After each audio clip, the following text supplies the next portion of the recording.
Good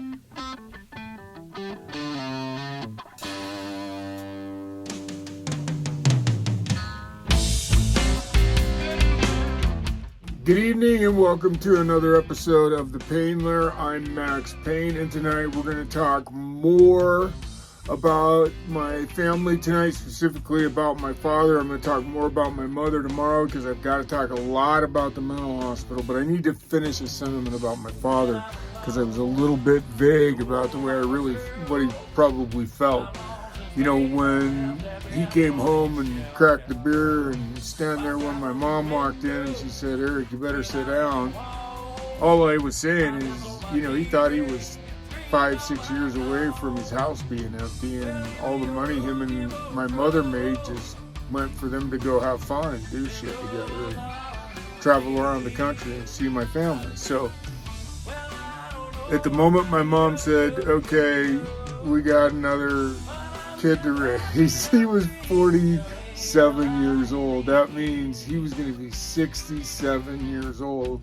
That means 5 years older than I am, actually 6 years older than I am right now when I turn 20.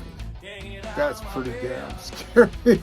I can't even imagine having a kid right now that was still, 5 years away from graduating from high school, or 3 years away from graduating from high school. Oh my God, that would just terrify me. So, but my dad was just spectacular. He loved me with all of his heart. He worked his tail off, and he made sure that he provided for me, he provided for my brothers, he provided for all of us. And he was really, really, really a funny guy. He had these wonderful euphemisms. If you would approach him, as soon as before you would get to him, he would just say, "Pretty good, how are you?" And it would always make you stumble because you're like, wait a minute, I'm supposed to say, "Hey, how's it going?" first, but he'd always beat you to the punch by saying, "Pretty good, how are you?"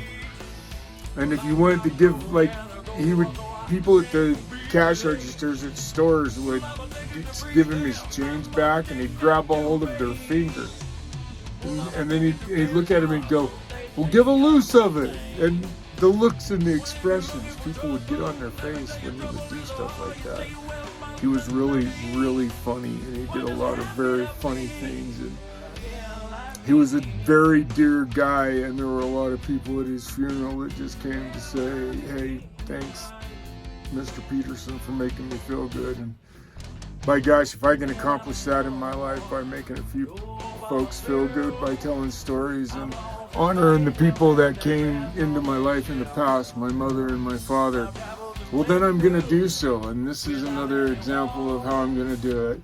This is another episode on The Pain Lair. Thanks for coming and joining me today. And remember, don't forget, please give me the thumbs up and all the things that go, this stuff, all this stuff down there. You got to go take care of all that. Anyway, thanks. Till the next time on The Pain Lair, I'm Max Payne. Oh, and by the way, I'm going to start doing things a little different. Tomorrow I'm going to tell you about it. I'm going to take 3 minutes tomorrow and tell you exactly how I'm going to do things. And as this show starts to progress and grow, then we'll discuss it more. But I look forward to talking to you tomorrow. Thanks for joining me. The Hidden. I love you. Thanks for joining me today on The Pain Lair. I'm Max Payne, and until tomorrow, then.